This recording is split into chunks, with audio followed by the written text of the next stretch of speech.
नमस्कार मित्रांनो, आज आपण बनवणार आहे गाजराचा हलवा। त्यासाठी बघा मी छानसे गाजर घेतलेले आहे। आता हे गाजर मी किसून घेणार आहे। बघा अशा प्रकारे हे गाजर किसून घ्यायचे एखाद्या किसणीच्या साहाय्याने। अशा प्रकारे आपला गाजराचा किस छान बनवून तयार आहे। मी सगळे गाजर किसून घेतलेले आहे। आता करूया गाजराचा हलवा बनवायला सुरुवात। त्यासाठी मी कढई ठेवलेली आहे। आता कढईमध्ये घालणार आहे गावरान तूप, म्हणजेच की आपलं साजूक तूप, आणि हे तूप घरी बनवलेलं आहे। त्यामुळे गाजराच्या हलव्याची चव हे आणखी अप्रतिम लागणार आहे। मेन तुपाच्या वासावर डिपेंड असते। तुम्ही जेवढ्या चांगल्या क्वालिटीचं आणि चांगल्या दर्जाचं तूप वापराल तेवढा गाजराचा हलवा टेस्टी आणि स्वादिष्ट होईल। तूप छान कडकडीत गरम झालेला आहे। यामध्ये भाजून घेणार आहे मी हा गाजराचा किस।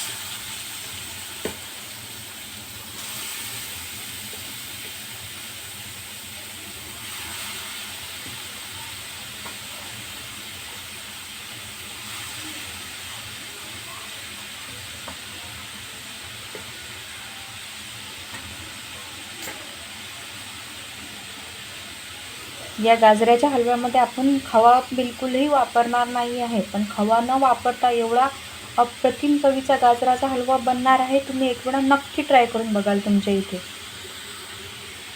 आता हा छान तुपामध्ये भाजून घ्यायचा।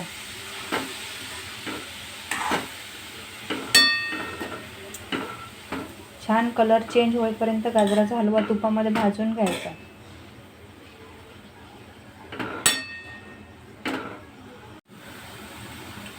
बघू शकता छान प्रकारे आपला हलव्याचा कलर बदललेला आहे आणि हा छान प्रकारे तुपामध्ये भाजला गेलेला आहे। थोडासा म्हणजे जास्त नाही, पण किंचित कलर चेंज झालेला आहे। आता यामध्ये घालायची साखर। साखर हे आपण जेवढं गोड खातो त्यानुसार घालायची। साखर घातल्यानंतर परत याला पाणी सुटायला लागतं। बघू शकता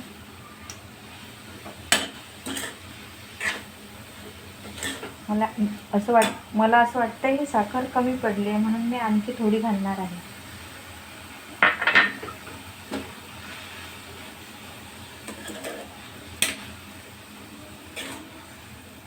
बघा साखरेचं कसं छान प्रकारे पाणी झालेलं आहे।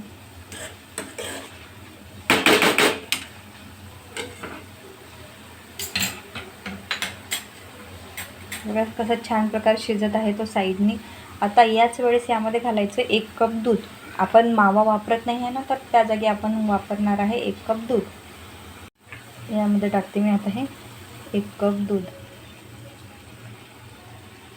बघा छान कलर दिसतोय, असं वाटतंय मी केसरचं दूध टाकलंय असा कलर झालेला आहे। आता हे छान फुल फ्लेमवरती शिजू द्यायचं चांगलं। यामध्ये आता ड्रायफ्रूट घालायचे। मी घालते यामध्ये मनुका, किशमिश म्हणू शकता किंवा मनुका म्हणू शकता। आमच्या विदर्भामध्ये मनुकाच म्हटलं जातं। आणि त्याचबरोबर बदाम छान कट करून घेतलेली आहे। तुम्ही हे तुपामध्ये भाजून पण घालू शकता, पण मी डायरेक्ट घालते, कारण की ड्रायफ्रूट किंवा काहीही कच्चं खाल्लेलं कधीही चांगलं भाजल्यापेक्षा, कारण की त्यामध्ये प्रोटीन वगैरे राहतो ना, त्यामुळे ते कधीही कच्चं खाल्लेलं चांगलं। आता हा झाकून 15 ते 20 मिनिटापर्यंत होऊ द्यायचा। नंतर तो छान मोकळा होतो, त्यामधलं सगळं दूध ॲब्झॉर्ब करून घेतो। 15 मिनिटानंतर आपण बघूया आपल्या हलव्याचं काय होतंय। तर 10 ते 15 मिनिटानंतर बघू शकता तुम्ही छान प्रकारे चिमलेला आहे आणि मस्त तयार झालेला आहे आपला गाजराचा हलवा। घालायचा 1 चम्मच साधारणतः तूप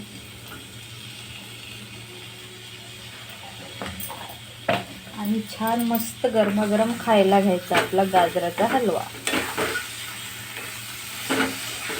बघू शकता तूप टाकल्यानंतर शाईन ॲड झालेली आहे, त्यामध्ये छान चमकतो येतो आणि तुपाचा वास पण छान लागतो वरून घातलेला।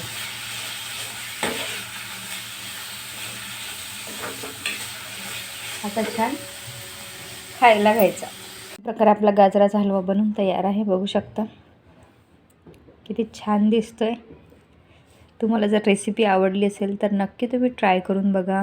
माझ्या चॅनलला सबस्क्राईब करा आणि तुमच्या मित्रमंडळींसोबत शेअर करा. ज्यांना जास्त स्वीट आवडतो आणि खास करून गाजराचा हलवा आवडतो त्यांच्यासोबत नक्की शेअर करा. आणि चला पटकनी खायला या बरं.